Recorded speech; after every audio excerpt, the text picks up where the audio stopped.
Dear students, good morning to one and all. Today I will go to discuss about the lesson of 9th standard history, 8th lesson, that is beginning of the modern age. Beginning of the modern age. Okay. What are the learning objectives for this lesson? What are the learning objectives for this lesson? First one is we will go to discuss about the cultural, religious and economic changes that shaped the modern world. Humanism as an idea transforming the outlook of the people of the Middle Ages, and then Protestant Reformation. Regarding the Christianity emphasized more faith than the rituals. Discovery of America, and then the new sea routes to the east leading to commercial revolution and establishment of colonies. Okay, these are the learning objectives for that. Among that, first one we will go for the introduction. See, from the introduction, in the 14th century, in the 14th and 15th centuries, Western Europe has gone dramatic changes in the political, social, cultural, religious and economic spheres. Okay, and economic spheres. See, the Italian humanist, his name is called as Petrarch Ganzoni. Okay, Ganzonir, right? German theologian, maybe the archaeologist or the researcher, Martin Luther's 95 Thesis, and Portugal Prince Henry's navigation school heralded the dawn of the modern era, the modern period. The Holy Roman Empire, Holy Roman Empire and the Roman Church became weak, okay, and discredited. There is no credit, the fame may be detracted. In their place of the nation states, new churches that has given the importance of the individual faith, and a commercial revolution based on the mercantilism created. Okay, the modern period was characterized by freedom of thought, individualism, rationalism, and economic and scientific progress. Okay, so in this lesson, let us discuss at the changes ushered, that is utilized by the Renaissance, Marumalarchi, Reformation and geographical discoveries. Right? What are the factors, causes for the beginning of the modern age? See, first one is growth of trade and rise of towns. Okay, growth of trade and rise of towns. Okay, with the decrease of the feudalism, the land-oriented government. Okay, Europe was generally moving towards the urbanization. I already told you, urbanization is nothing but rural has to be converted to cities. Actually, maybe conversion of the rural side or the conversion of more towns is called as urbanization. Okay, city side usually that is called as urban. This process started first in Italy. Okay, because of its prosperous Mediterranean trade, seaborne trade. See, the Arabs bought spices from the east and then transported them by land to the ports of the Mediterranean region. Okay, they bought the spices from the east and then they did the trade for that. So the Italian city-states such as Venice and Genoa profited immensely, that is called as biggest, from this trade. So following the expansion of the trade, a strong network of the banking and financial institutions too developed in Italy. Okay, so in this situation, new ideas leading to Renaissance. I already told you, Renaissance means Marumalarchi. Maybe convert from old ideas to new ideas for that. Reformation and exploration through sea voyages were born for that. Right? First one, that is the first factor, trade. Next one factor goes to invention of the printing press. That is also one of the factor for the beginning of the modern age. See, the invention of the printing press, right, accelerated, speed up the process of modernization. Speed up of the process of modernization.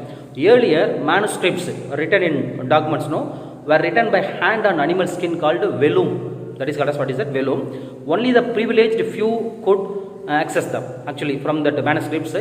Right? Among that, Johannes Gutenberg invented the printing press in Germany in the middle of the 15th century. The printing press enabled the production of multiple copies of manuscript and they are spread all over the Western Europe. okay, all over the Western Europe.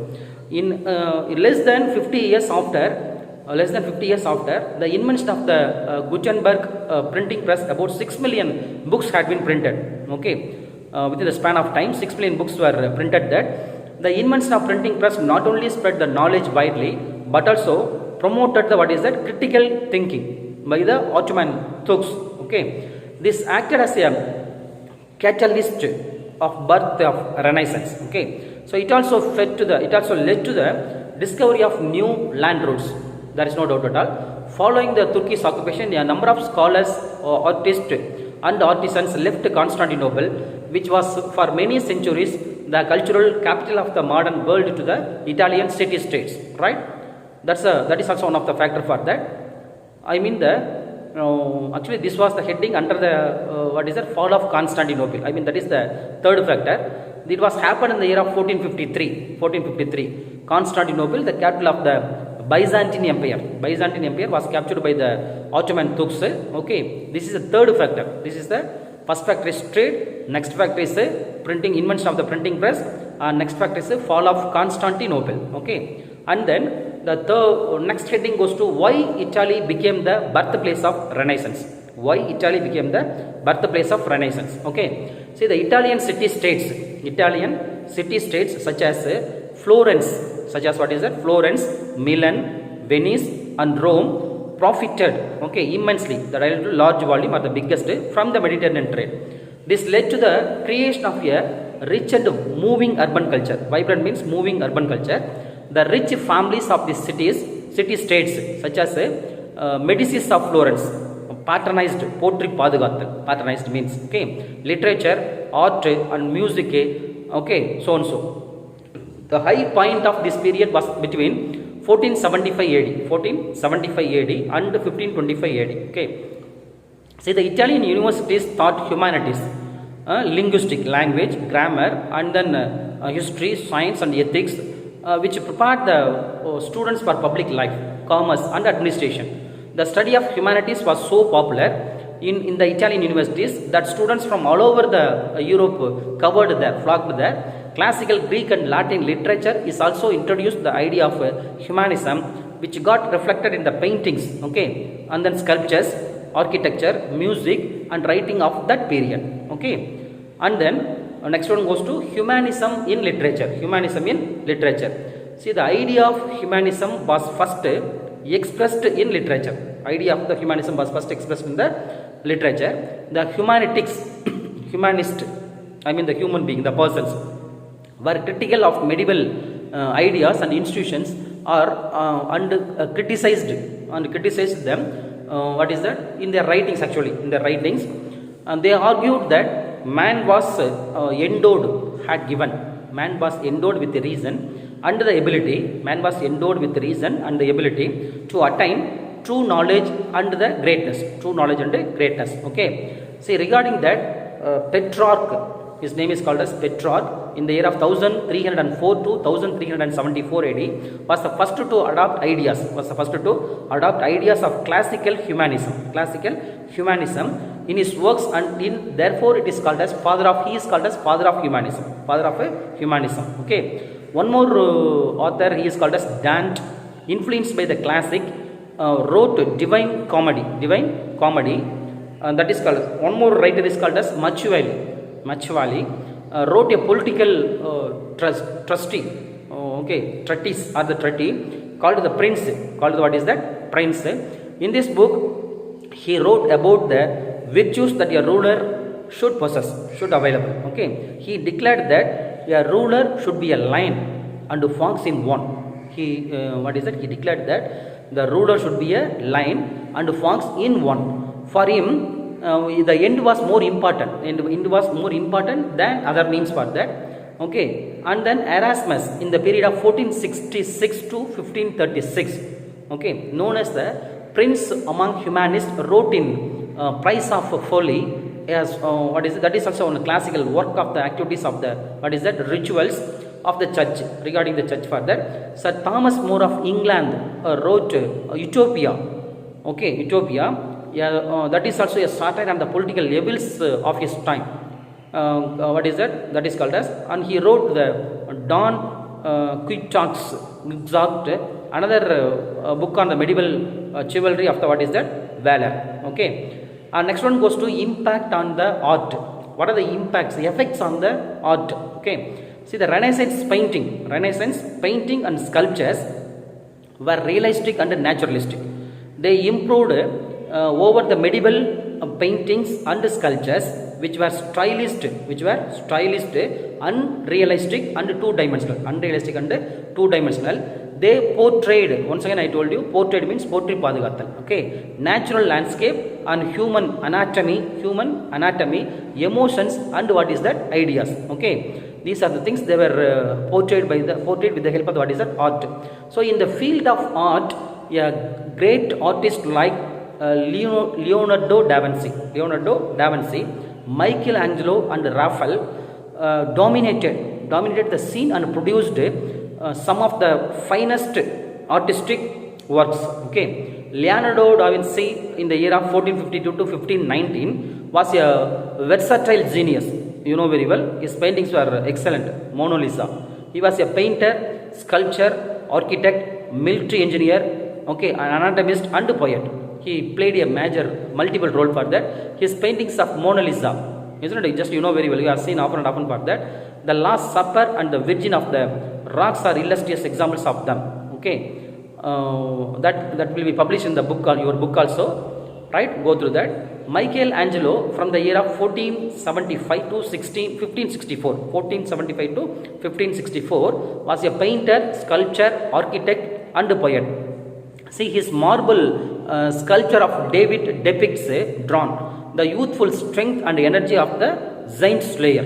Okay, he is also famous for his paintings in the ceilings of the Sistine Chapel in the Rome, in the false ceiling. What you are seeing for the false ceiling, no, in the church. Okay, Raphael in the year of 1483 to 1520 painted beautiful Madonnas, okay, Virgin and the Child.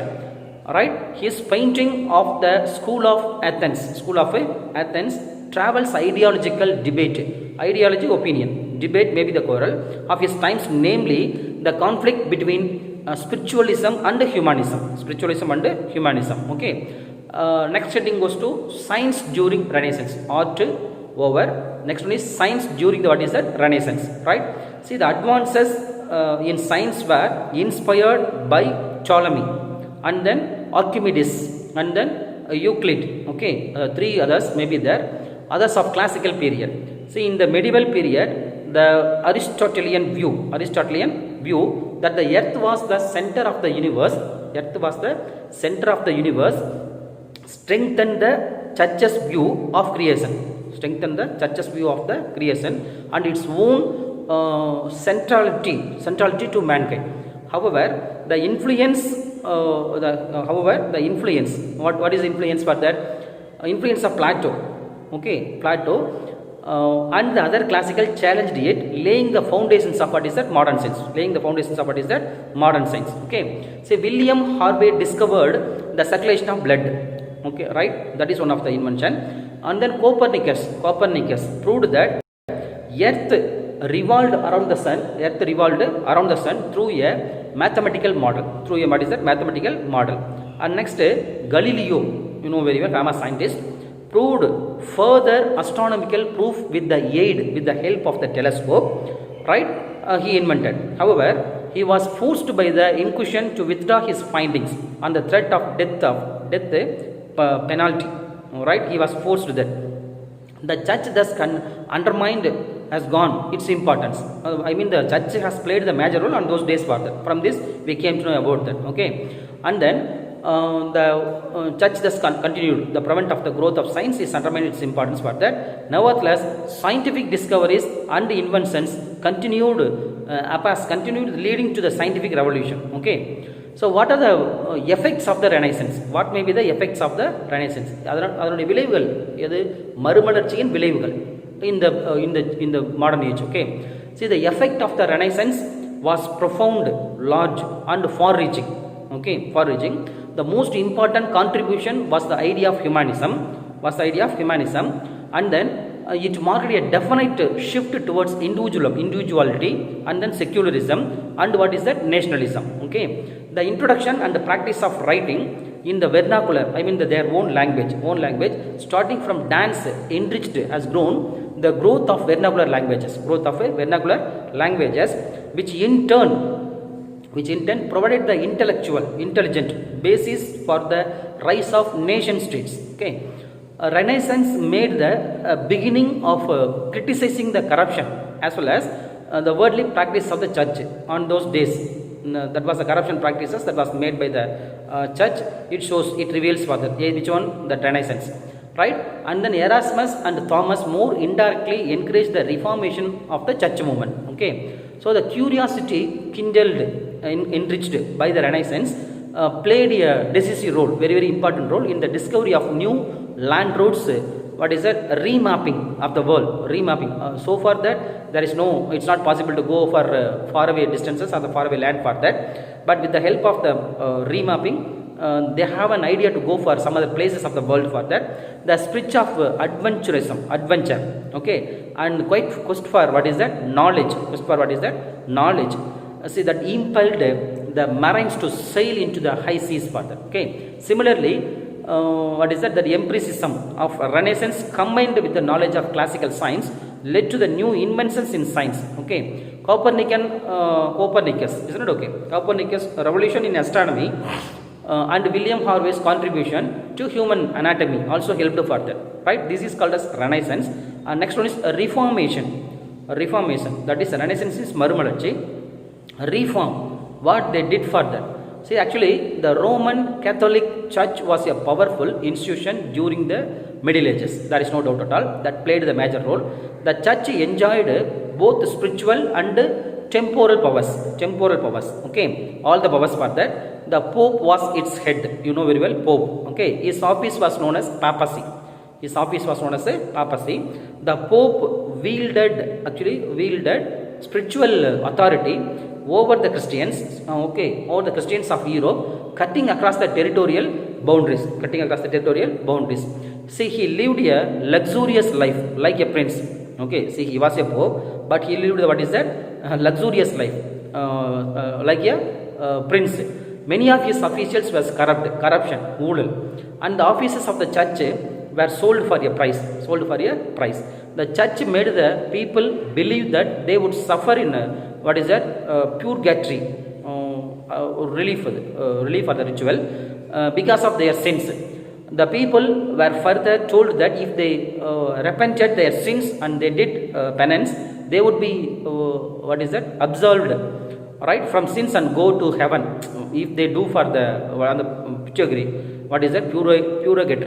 Okay, purgatory, then they may go for the heaven. This was the belief that was practiced by the church people. So people were made to believe that.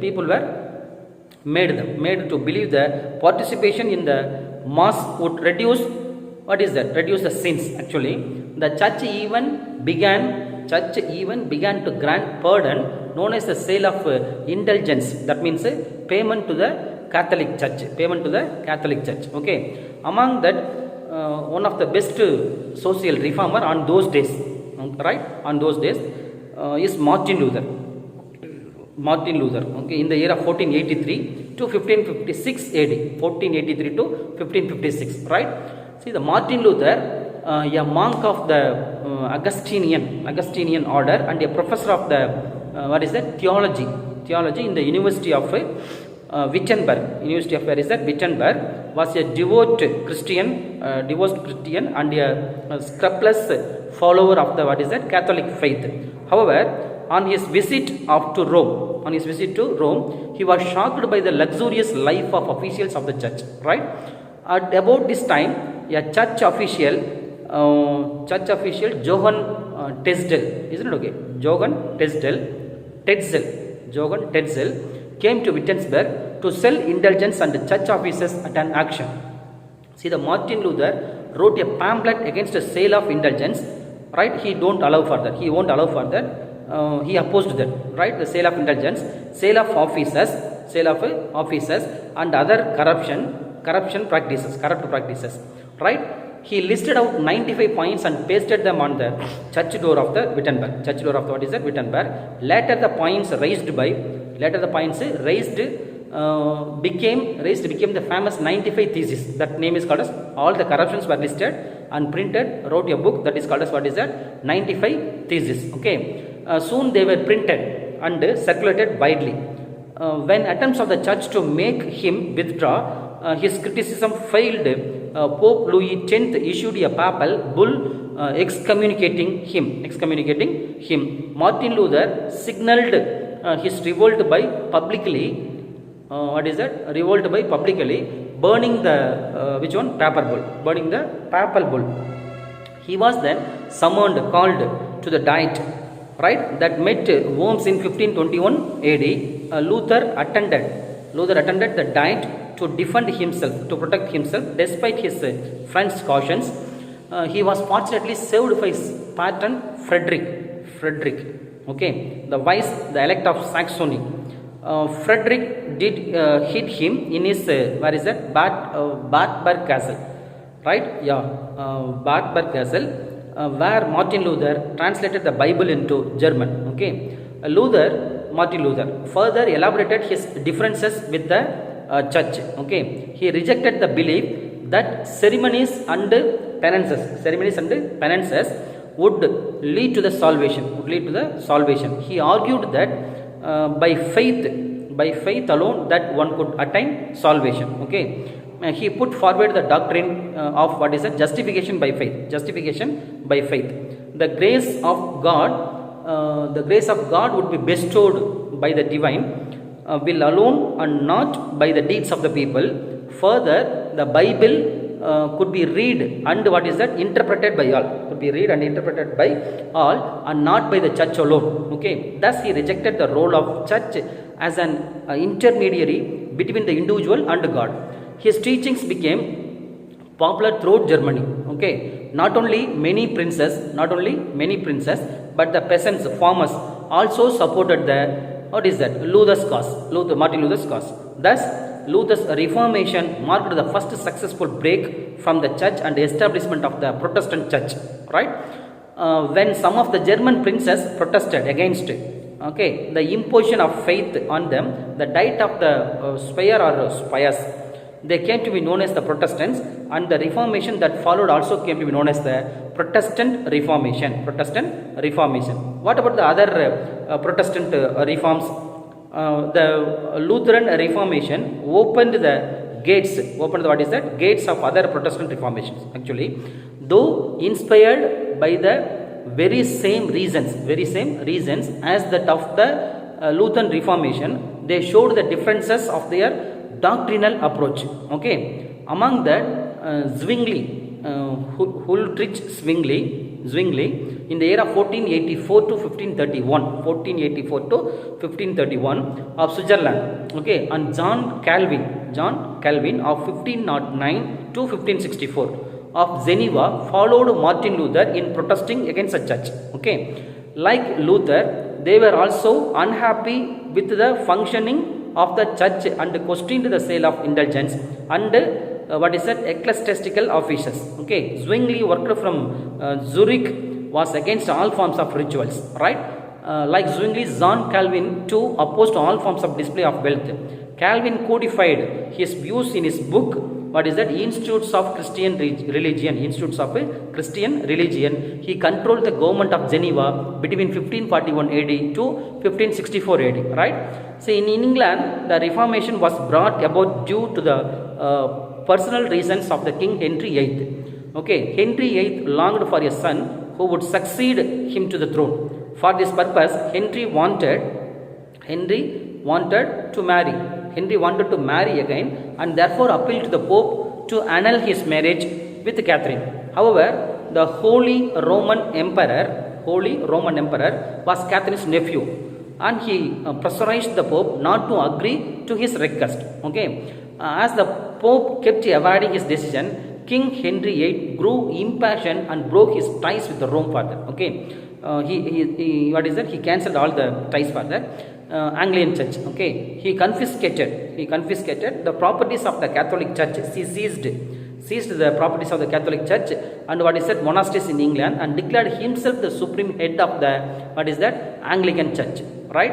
This one topic. And next one is the counter reformation. Counter reform. What is meant by counter reformation? Reformation you have seen for that. What is meant by counter reformation? See, the Protestant Reformation created a threat to the Catholic Church. Threat to the Catholic Church. Okay. In order to meet the challenge, Pope Paul III and his successors introduced a number of rigorous reforms in the church. Okay. See, they dealt with the corruption severely and stopped all the sale of offices.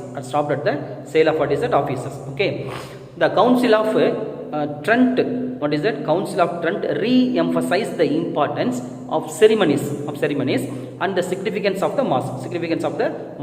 So it also pronounced that only the church could interpret the scriptures. Okay, church could interpret scriptures. Further, it revitalized the Inquisition to deal with opposition to the church. It also gave official sanction to the Society of Jesus. Right, this reformation of the Catholic Church from within is known as counter reformation. This is called as counter reformation. Right, and next one is what are the geographical discoveries on those days of the modern age? Okay, what are the causes for that? You know very well. Henry the Navigator of Portugal laid the foundation of long distance of the sea voyages. Right, he established a navigation school to train the sailors. He was the first person to train the sailors. In his school, he taught them how to use the navigational instruments such as mariner's compass and the astrolabe.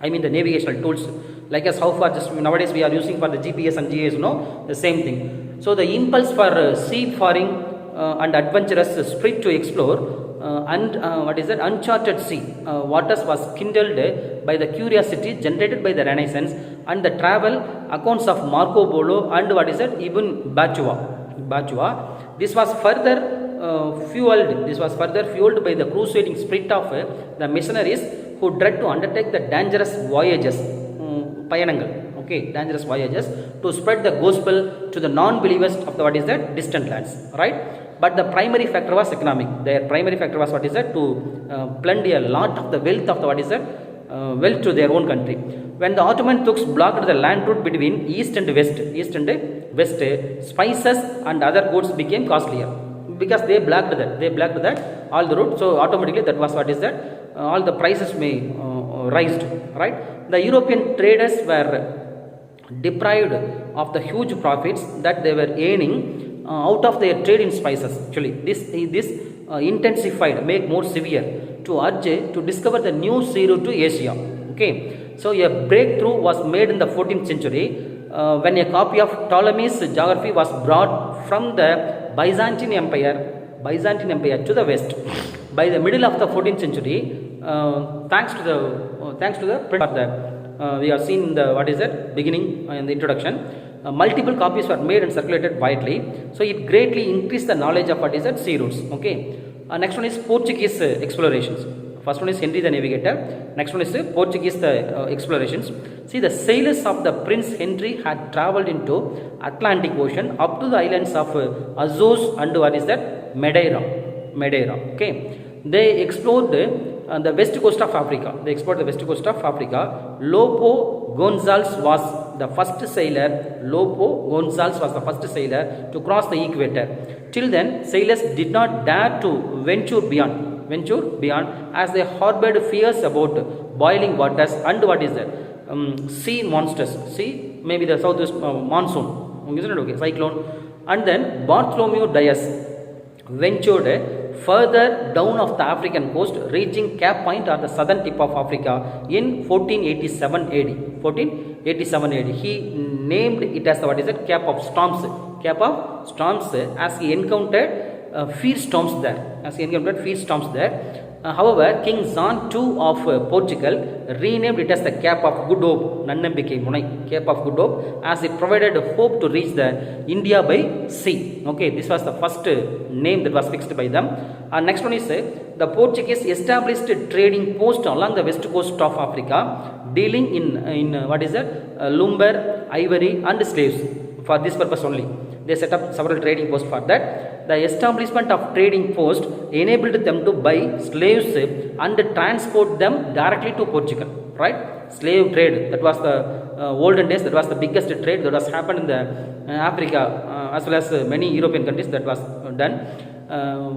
Mostly it was practiced by the European countries. First of all, it was affected in African countries. Okay, so the establishment of trading post enabled them to buy slaves and transport them directly to the Portugal. The slaves were employed in sugarcane plantation, okay, and sugar was exported to Europe. Slaves were purchased from the, where is that, African slave market.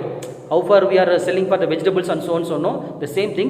Slaves were sold in the, where is that, in the market.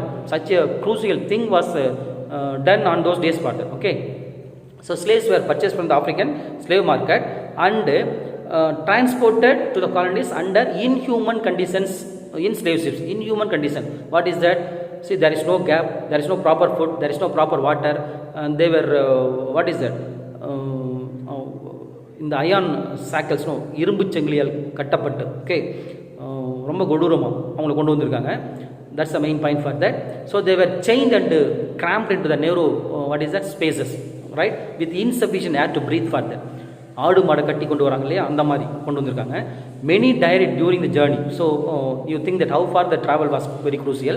For those who survived, the suffering continued in the plantations, right? Slave trade increased with the discovery, colonization of Africa, America. Okay, and then Spain and the discovery of the new, first one is Portuguese, next one is Spain.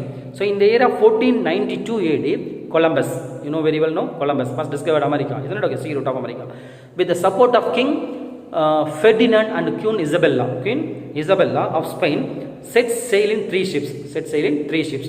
See, he crossed the Atlantic Ocean and reached the Bahamas Island,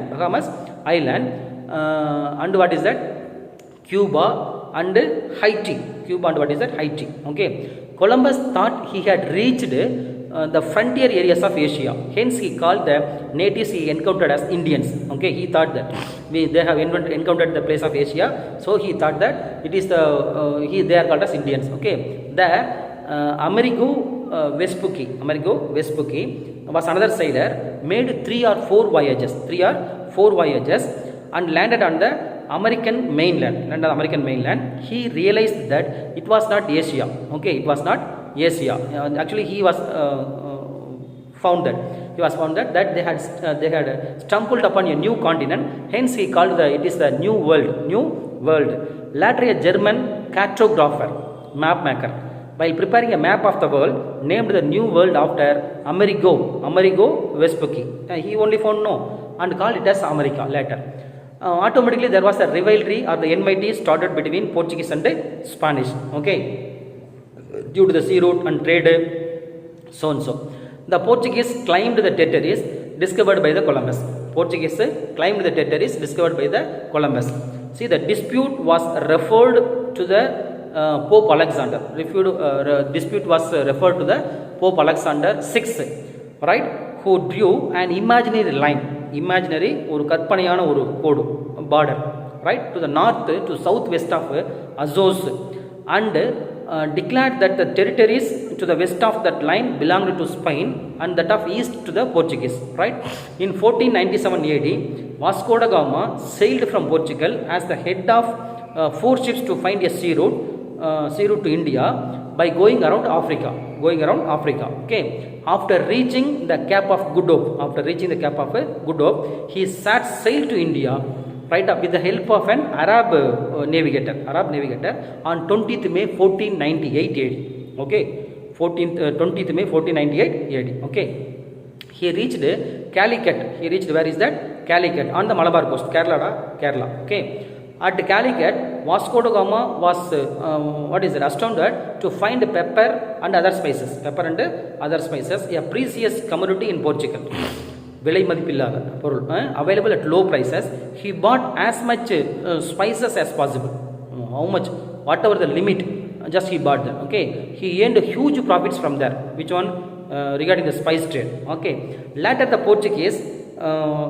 Portuguese navy defeated the Zamorin of Calicut and captured Goa and made it as a headquarters for all its possessions in east. Okay, place. Thus the foundation of the Portuguese Empire in the East was laid, right? In 1519 AD, who is that? Ferdinand Magellan sailed westward and crossed the straits, okay, which latter came to be known as the Magellan Straits. As the sea was calm, called it Pacific Ocean, right? On reaching an island, he named it as the Philippines after the Spanish Prince Philip. Okay, Philippines, it was named as the Spanish Prince Philip. So he was killed in a war with the locals. However, the ship in which he had travelled returned to Spain. Thus the first circumnavigation of the world had taken place. Okay, then what are the impact of the geographical discoveries? Impact, effects, விளைவுகள். Okay, கண்டுபிடிப்புகள் ஏற்பட்ட விளைவுகள் என்ன? See, the geographical discoveries transformed the European understanding of the world. First one is, it led to the redrawing of the world map. As a result of the discovery of new lands and the new sea routes, the economic center of the Europe shifted from the Italian states to Spain and Portugal. Okay, before that it was only laid in the Italy, but it was now shifted to where is that? Spain and Portugal. Both Spain and Portugal created their colonies that led to their economic prosperity. What is that? Prosperity. Okay, and then plants such as maize, potato, sweet potato, tomato, pineapple, beans, cocoa, and animals such as turkey, and guinea pigs were transported from America and introduced in Europe, right? And from Europe went to sugar cane, you know very well, karumbu, wheat, rice, horses, cattle, sheep, and goats to America. Okay, and then Europe also exported deadly diseases such as because of this smallpox, right? And then measles, chickenpox, malaria, typhoid also, typhus, which is nothing but typhoid, etc. Apart from guns and horses, the most dangerous weapons that natives had to encounter were these deadly diseases against which they were defenseless. It led to the near annihilation of the natives in most parts of the America. Okay, so the introduction of the sugar cane led to the establishment of sugar cane plantations in the Caribbean island and South America. Okay, these plantations initially employed natives. The mass extinction of the native population led to the import of slaves from Africa, Gambia, Senegal, Gori, Elmina, and Congo became the important centers of slave trade in Africa. Okay, these are the main points for that. And then the transatlantic trade was a triangular trade. Is also one of the important points for that. The European countries purchased slaves from Africa who were transported to America. In return, they got sugar and other raw materials from America. Okay, see, the European countries profited immensely from this trade. Okay, these are the geographical discoveries led to the commercial revolution. The chief features of commercial revolution were the emergence of banking, creation of banking, joint stock companies, and growth of trade. Okay, so as a result of geographical discoveries, the 17th century witnessed shown the creation of various East Indian companies such as the English East India Company, French East India Company, Dutch East India Company. Okay, was created that. The Portuguese, after discovering a new sea route to India, enforced its monopoly, complete control on the spice trade of East Indies, reduced competition of the Arabs, Egyptians, and who is there? Venice, okay, by the use of military force. The Spaniards, established a monopoly over the mining and the transportation of the gold and silver in its colonies in the New World, right? And then finally, the English East India Company had a complete control of the trade in India and amazed huge. That's, you know very well. We have seen the separate topic of several lessons for that. How they have entered to our country, how they have plundered the wealth of our country, so and so. These are the chief features of mercantilism. The trade was the exploitation, drained the wealth of our country, of the resources of the colonies. India is the colony of British, isn't it? Okay, for the benefit of the colonizers. It represented the important stage in development of modern capitalism. Okay, so dear students, we have seen the Renaissance, Reformation, and the geographical discoveries. And the heralds of the modern age. So the new idea of humanism, individualism, rationalism, okay, and nationalism provided the basis for the beginning of an era of enlightenment. Okay, scientific development led to the invention of new instruments and the discovery of new sea routes to the east. Right, there were revolutionary changes in political, economical, and cultural spheres also. So these are the things available in the 9th standard history lesson 8, the beginning of the modern age. Okay, go through the lesson carefully, read line by line, and if you have doubt, ask me. Thank you one and all. We'll meet later.